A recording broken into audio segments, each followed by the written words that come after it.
بسم اللہ الرحمن الرحیم۔ السلام علیکم، میں ہوں سلمان حیدر۔ دعا ہے پروردگار سے کہ اس نے آپ کو اور آپ کے اہل خانہ کو اپنی حفظ و امان میں رکھا ہوا۔ اچھا جی، آئی جی پنجاب ڈاکٹر عثمان انور صاحب نے نا میڈم سی ایم کو پھنسا دیا۔ جی ہاں، جس طریقے سے رات کو یک کے بعد دیگرے سرکولر جاری ہو رہے تھے نا، اس کے بعد اندازہ لگایا کہ پچھلی تاریخوں کے اندر کچھ ایسے کام ڈالے گئے جو موجودہ تاریخ کے لیے پورا پلان تھا، پوری اسٹریٹجی، پوری سیلز مین شپ کے ساتھ، پوری مارکیٹنگ کے ساتھ۔ یہ جو کل کا ایونٹ تھا نا جس میں میڈم مریم نواز صاحبہ نے یونیفارم پہنی تھی پولیس کی، اس کو بڑا طے کیا گیا ہوا تھا۔ ٹھیک ہے، جب میں آپ کے سامنے کچھ ایویڈنس رکھوں گا نا پھر آپ ڈیفینیٹلی حیران ہوں گے۔ اس کے علاوہ علی امین گنڈا پور صاحب نے ریڈ لائن کراس کیا، پراپر وے میں انہوں نے ریڈ لائن کراس کی ہے۔ اب دیکھتے ہیں ان کے ساتھ کیا ہوتا ہے، کیونکہ جس طریقے سے انہوں نے الٹیمیٹمس دے دیے نا، وہ خود بھی کہتے ہیں کہ ماضی میں نے صرف ٹویٹ کیا تھا تو میرے اوپر ایف آئی آر ہو گئی تھی۔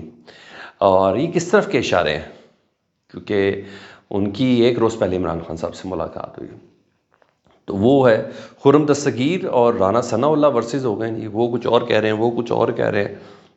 یہ بھی بڑا مزیدار کام شروع ہو چکا ہوا ہے۔ مفاہمت اور مصالحت اور مذاکرات کے حوالے سے بات ہو رہی ہے عمران خان کے، وہ بتانا ہے۔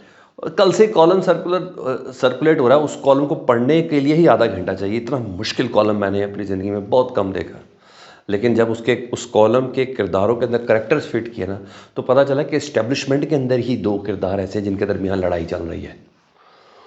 اس کی تفصیل بھی میں نے آپ کے سامنے رکھنی ہے۔ تو تفصیل میں جانے سے پہلے ریکویسٹ کہ چینل دیکھیں تو چینل سبسکرائب کر دیں تاکہ میں اور آپ روز ایک دوسرے سے ملاقات کر سکیں۔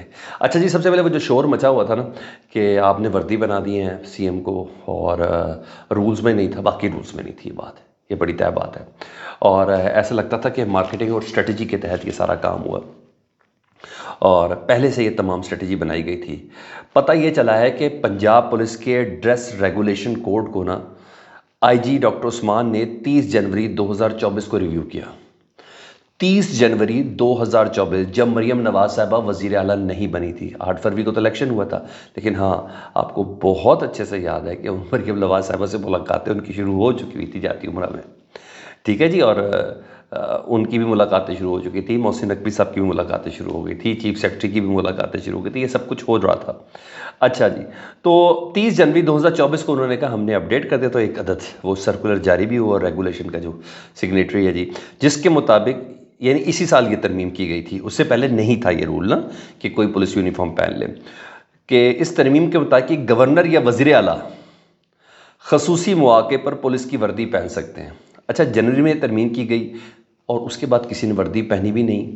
بھائی آپ کو کس نے کہا تھا یہ وردی پہننے کی خواہش ہوتی ہے لوگوں میں، آپ یہ ترمیم کر دیں؟ کوئی بھائی یہ تبھی ہوتا ہے نا جب کسی کی خواہش ہوتی ہے، تبھی ہوتا ہے نا جب کوئی سجیشن آئی ہوتی ہے۔ تو بہرحال یہ ایک بڑی چیز تھی، اور سوائے مریم نواز صاحبہ کے کسی نے وردی پہنی بھی نہیں۔ تو کیا آئی جی پنجاب اس وقت آن بورڈ تھے؟ ایک ویسے سوال ہے، میں نہیں سمجھتا ہوں گے، لیکن ایک سوال تو ہے، کیونکہ ٹی آر پیز کے وہ بھی بڑے قائل ہیں، وہ بھی بہت دور اندیش ہے آئی جی پنجاب ڈاکٹر عثمان انور صاحب۔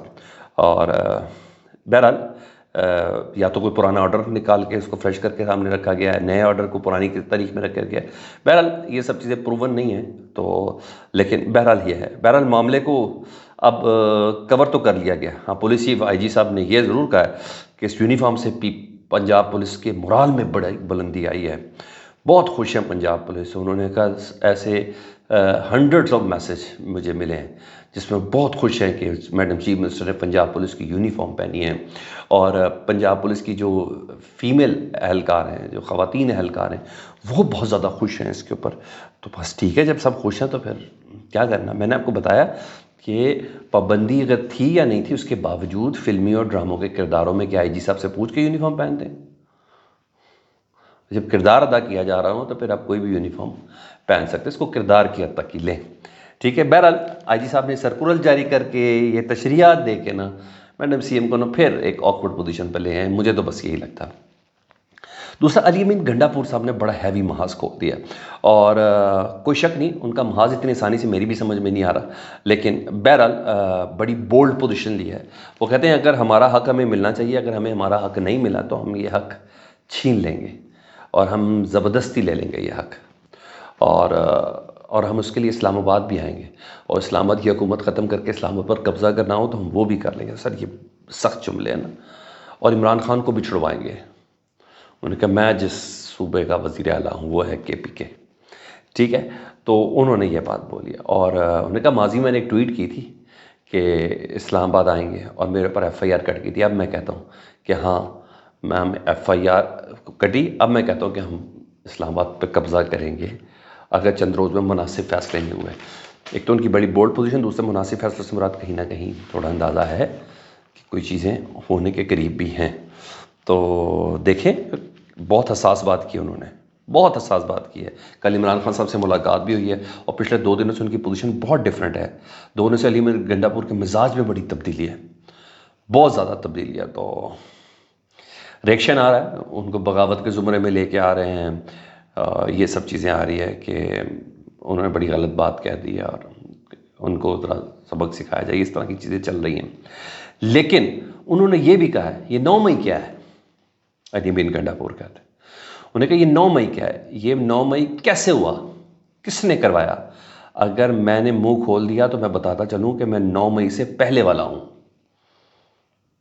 اس کا مطلب ہے 9 مئی سے پہلے اسٹیبلشمنٹ کے کچھ رابطے میں تھے علی امین گنڈا پور صاحب، یا کچھ طاقتوروں کے رابطے میں تھے، جس کی بنا پر کہہ رہے ہیں کہ میں 9 مئی سے پہلے والا ہوں. اگر میں نے منہ کھول دیا تو میں سب بتا دوں گا، میرا منہ نہ کھلوائیں. بہت حساس بیان ہے. دیکھیں ان کے ساتھ اب کیا سلوک ہوتا ہے. پہلے میرے حساب سے ریڈ لائن کراس کر دی انہوں نے، میرے حساب سے. باقی دیکھیں کیا ہوتا ہے.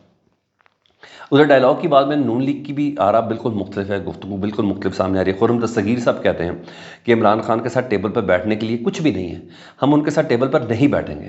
ہمیں دینے کے لیے اس کے پاس ہے ہی کیا وہ یہ کہے گا ہم احتجاج نہیں کریں گے، وہ پھر بھی احتجاج کرے گا. تو مکمل مخالفت کی. ادھر رانا ثناء اللہ صاحب بالکل مختلف سٹیٹمنٹ دے رہے ہیں. رانا ثناء اللہ صاحب کہتے ہیں کہ نواز شریف صاحب عمران خان کے ساتھ بیٹھنے کے لیے تیار ہیں، لیکن عمران خان بیٹھنے کے لیے تیار نہیں ہے. یعنی یہ بتا رہے ہیں کہ ہم بیٹھنا چاہتے ہیں، عمران خان بیٹھنا نہیں چاہتے. تو بالکل ڈفرینٹ سٹیٹمنٹس ہیں اور بہت سی میں نے اس کو علی امین گنڈا پور اور چند دنوں کے اندر کچھ اہم فیصلے ان کے ساتھ اٹیچ کروں نا، مجھے چیزیں تھوڑی سلجھتی ہوئی کہیں نظر آ رہی ہیں. پروردگار میرے منہ میں گھی شکر یہ ساری باتیں پوری ہو جائیں. تو یہ سب ہے. ادھر پاکستان تحریک انصاف نے اجتماعی تحریک اور جلسوں کا شیڈول جاری کر دیا جی. آغاز کراچی سے جی. 5 مئی کو کراچی میں جلسہ کریں گے جی تمام اپوزیشن مل کے. اس کے بعد 10 مئی کو فیصل آباد کی تاریخ دی گئی ہے اور حماد اظہر صاحب نے کہا ہے کہ ہم اپنے جمہوری انداز میں اپنے احتجاج کو ریکارڈ کریں گے، یہ ہمارا حق ہے. گرینڈ اپوزیشن کے پلیٹ فارم سے یہ ہوگا، یعنی اچکزئی صاحب اور دیگر جو جماعت اسلامی اور پاکستان تحریک انصاف اور دیگر جو جماعتیں 5-6 ان تمام کا اتحاد اس میں شامل ہے. یہ اہم ڈیولپمنٹ ہے کیونکہ اب باقاعدہ طور پر شیڈول سامنے آیا ہے. یہ غیر معمولی ڈیولپمنٹ ہے. اچھا کل نا جنگ اخبار میں کالم چھپا اور سہیل وڑائی صاحب کا کالم تھا. اس کالم میں سہیل وڑائی صاحب نے جنگل کا بادشاہ شیر کو کہا، خاکی رنگ کے شیر کہا، خاکی شیر.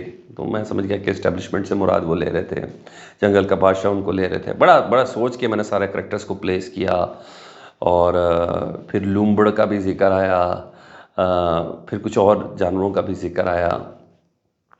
کبھی کبھی وہ خاکی شیر جو تھے وہ الیکشن کرا کے جنگل کے دوگر جانوروں کو حکمرانی کے لیے کہہ رہے تھے. کافی چیزیں تھیں اور اس کا پورا لب لباب جب دیکھا گیا